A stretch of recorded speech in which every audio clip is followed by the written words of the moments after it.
Hi hello ಎಲ್ರಿಗೂ ನಮಸ್ಕಾರ. ನಾನು ನಿಮ್ಮ ಪ್ರೀತಿಯ ಎಸ್ ಸಚಿನ್. ನಾನಿವತ್ತು ಮಾತಾಡೋಕ್ಕೆ ಬಂದಿರೋ ವಿಷಯ ಏನಪ್ಪ ಅಂತಂದ್ರೆ, ಕಳೆದ ಒಂದು 4-5 ದಿವಸಗಳಿಂದ ನಮ್ಮ ಬೆಳಗಾವಿ ಜಿಲ್ಲೆಯಲ್ಲಿ ಏನೋ ಒಂದು ಕಬ್ಬಿನ ಸಲುವಾಗಿ ರೈತರ ಹೋರಾಟ ಮಾಡ್ತಿದ್ದಾರಲ್ಲ, ಅದಕ್ಕೆ ಇಲ್ಲಿವರೆಗೂ ಯಾವುದೇ ರಾಜಕಾರಣಿಗಳಾಗಲಿ ಅಥವಾ ಇನ್ನಿತರ ಯಾವುದೇ ಸಕ್ಕರೆ ಕಾರ್ಖಾನೆಯ ವ್ಯಕ್ತಿಗಳಾಗಲಿ ಯಾರನ್ನೂ ಬಂದು ನೀವು ಕೇಳೋ ಬೆಲೆಗೆ ನಾವು ಕಬ್ಬನ್ನು ತೊಗೋತೀವಂತ ಯಾರೂ ಒಬ್ಬರು ಹೇಳ್ತಿಲ್ಲ ಅಥವಾ ಸರ್ಕಾರನೂ ಘೋಷಣೆ ಮಾಡ್ತಾಯಿಲ್ಲ. ಇದಕ್ಕೆ ನಮ್ಮ ಜನಗಳ 4-5 ದಿವಸ ಆಯಿತು ಈಗ ಒಂದು ಹೋರಾಟ ಮಾಡತ್ತಾರ. ಅದಕ್ಕೆ ಒಂದು ನಿಗದಿತ ಬೆಲೆಯನ್ನು ಘೋಷಣೆ ಮಾಡತ್ತನತ್ತಾರ. ಅವ್ರೇನೇನು ಭಾಳ ಕೇಳತ್ತಿಲ್ಲ, ಯಾಕಂತಂದ್ರೆ ಅವ್ರು ಕೇಳೋದು ಒಂದಷ್ಟು. ಒಂದು ಟನ್ನಿಗೆ ಎಷ್ಟು ಕೇಳತ್ತಾರಪ್ಪ ಅಂತಂದ್ರೆ 3,500 ರೂಪಾಯಿ ಕೇಳತ್ತಾರ. ಆ 3,500 ರೂಪಾಯಿನ ಈ ಸರ್ಕಾರ ಇಲ್ಲಿವರೆಗೂ ಆಯಿತು ಅವರಿಗೆ ಘೋಷಣೆ ಮಾಡಿಲ್ಲ. ಯಾಕಂತಂದ್ರೆ ಒಂದು ಕಬ್ಬು ಬೆಳಿಬೇಕಂತಂದ್ರೆ 1 ವರ್ಷ ಬೇಕು. ಆ 1 ವರ್ಷಕ್ಕೆ ಕಬ್ಬಿಗೆ ಅವ್ರು 1 ಎಕರೆ ಕಬ್ಬಿಗೆ ಭಾಳ ಅಂದ್ರೆ ಹಬ್ಬ ಅಂದ್ರೆ 30-40 ಟನ್ ಬೆಳಿತೈತಿ. ಚಲೋ ಬೆಳೆಸ್ಯಾರಂದ್ರೆ 40-50 ಟನ್ ಕಬ್ಬು ಬೆಳಿತೈತಿ.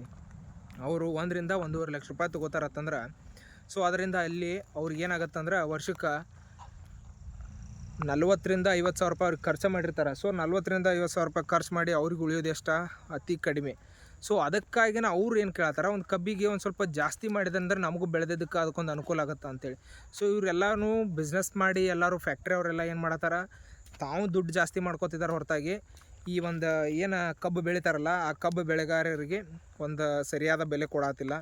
ಅದಕ್ಕಾಗಿಯೇ ಈಗ ಅವರೆಲ್ಲ ಹೋರಾಟ ಮಾಡತ್ತಾರ. ಇದಕ್ಕೊಂದು ಕರೆಕ್ಟಾಗಿ ಒಂದು ಬೆಲೆ ಸಿಕ್ಕರೆ ಎಲ್ಲರಿಗೂ ಅನುಕೂಲ. ಯಾಕಂತಂದರೆ ಒಬ್ಬ ರೈತ ಅಷ್ಟೆಲ್ಲ ಕಷ್ಟಪಟ್ಟು ಬೆಳೆದಿರ್ತಾನಂತಂದ್ರೆ ಅವ್ರಿಗೊಂದು ಸರಿಯಾದ ಬೆಲೆ ಸಿಗಬೇಕು. ಇಲ್ಲಿವರೆಗೂ ನೋಡಿದ್ರೂ ಯಾವುದೇ ಒಂದು ರಾಜಕಾರಣಿಗಳೂ ಬಂದಿಲ್ಲ. ರಾಜಕಾರಣಿಗಳು ಯಾಕೆ ಬಂದಿಲ್ಲಪ್ಪ ಅಂತಂದ್ರೆ ಅವರೊಂದು ಇರೋ ಎಲ್ಲ ಕಾರ್ಖಾನೆಗಳೆಲ್ಲ ಆಲ್ಮೋಸ್ಟ್ ಎಲ್ಲ ಅವರು ಉಣದಾವೆ. ಹಿಂಗಾಗಿ ಅವ್ರು ಬಂದಿಲ್ಲ ಅಂತ ಒಂದು ವೇಳೆಗೆ ಒಂದು ಪಕ್ಕಕ್ಕೆ ಇಡೋಣ್ರಿ. ಯಾಕಂತಂದ್ರೆ ಅವ್ರು ಬಂದಿಲ್ಲ, ನಾವು ರೊಕ್ಕ ಹೆಚ್ಚು ಕೊಡ್ಬೇಕಾಗತ್ತೆ ಅಂತೇಳಿ ಬಂದಿಲ್ಲ ಅಂತ ತಿಳ್ಕೊಳ್ಳೋಣ. ಆದರೆ ಈ ನ್ಯೂಸ್ದವ್ರಿಗೆಲ್ಲ ಏನಾಗೈತಿ, ಬೇರೆದೇನೋ ಒಂದು TRP ಬರ್ತೈತಿ ಅಂದ್ರೆ ಅಂಥವ್ರದ್ದೆಲ್ಲ ತೋರಿಸ್ತಿರ್ತಾರೆ ಜಾಸ್ತಿ.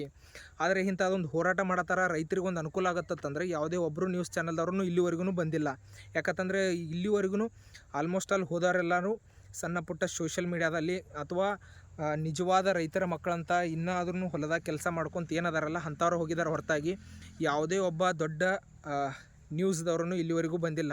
ಯಾಕಂತಂದ್ರೆ ನ್ಯೂಸ್ದವ್ರು ಬಂದು ಒಂದು ಸ್ವಲ್ಪ ಇದ್ರ ಬಗ್ಗೆ ಎಲ್ಲ ಹೈಲೈಟ್ ಮಾಡಿ ತೋರಿಸಿದಾಗ ಅವರು ರಾಜಕಾರಣಿಗಳಿಗೂ ಒಂದು ಅರ್ಥ ಆಗುತ್ತೆ. 40,000-50,000 ಜನ ಒಂದು ಏನೀಗ ಗುರ್ಲಾಪುರ ಅಂತ ಸೇರಿದಾರೆ, ಮೂಡಲಗಿ ತಾಲೂಕು ಬರ್ತದೆ. ಆ ಮೂಡಲಗಿ ತಾಲೂಕು ಗುರ್ಲಾಪುರದಾಗ ಅಷ್ಟೆಲ್ಲ ಜನ ಸೇರಿದ್ರು ಅವ್ರಿಗೇನೂ ಒಂದು ಇಲ್ಲಿವರೆಗೂ ಯಾರೂ ಬಂದು ಪರಿಹಾರ ಅಂತ ಘೋಷಣೆ ಮಾಡಿಲ್ಲ. ಇದು ಹಿಂಗೆ ಬಿಟ್ರೆ ಇನ್ನೂ ಜಾಸ್ತಿ ಒಂದು ಹಂತಕ್ಕೆ ರೈತರ ಈ ಹೋರಾಟ ಮುಂದಾಕೈತಿ. ಯಾಕಂತಂದ್ರೆ ಬರೀ ಮೊನ್ನೆ 2-3 ದಿನ ಬರೀ ಗುರ್ಲಾಪುರ ಒಳಗಿತ್ತ, ಈಗ ಗೋಕಾಕ ಅಥವಾ ಮತ್ತು ಈಗ ಈ ಕಡೆ ಬೇರೆ ಬೇರೆ ಭಾಗದಾಗೂ ಎಲ್ಲ ಕಡೆನೂ ಈಗ ಒಂದು ಹೋರಾಟ ಏನೈತಲ್ಲ ರಸ್ತೆಗಳಿಗಿಳಿದ ಹೋರಾಟ ಮಾಡ್ತಿದ್ದಾರೆ. ಇದಕ್ಕೆ ಒಂದು ಸರಿಯಾದ ಕ್ರಮ ತಗೊಂಡು ಆ ರೈತರಿಗೂ ಅನುಕೂಲ ಮಾಡಿಕೊಡ್ಬೇಕಂತೇಳಿ ಆ ಸರ್ಕಾರಕ್ಕೆ ಕೇಳ್ಕೊಳ್ತಾ ಇದ್ವಿ.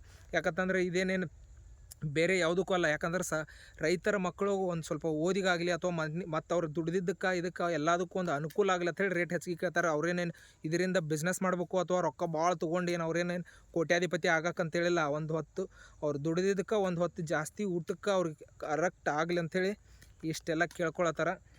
ಇದು ನಮ್ಮ ಸರ್ಕಾರ ಇದಕ್ಕೆ ಒಂದು ಸೂಕ್ತ ಪರಿಹಾರ ಕೊಟ್ಟು ಅವರಿಗೆ ಒಂದು ಸರಿಯಾದ ಬೆಲೆಯನ್ನು ಕೊಡ್ಬೇಕಂತೇಳಿ ತಿಳ್ಕೊತಾ ಇದ್ದೀನಿ.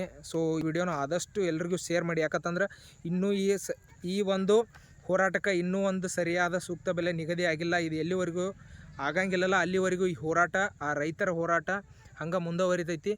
ರೈತರ ಹೋರಾಟಕ್ಕೆ ಅದು ಯಾವುದೇ ಇರಲಿ, ಯಾಕಂತಂದ್ರೆ ಅದಕ್ಕೂ ಎಲ್ಲರೂ ಸಪೋರ್ಟಾಗಿ ನಿಲ್ಲಬೇಕು. ಯಾಕಂತಂದರೆ ರೈತ ಈ ದೇಶದ ಬೆನ್ನೆಲುಬು.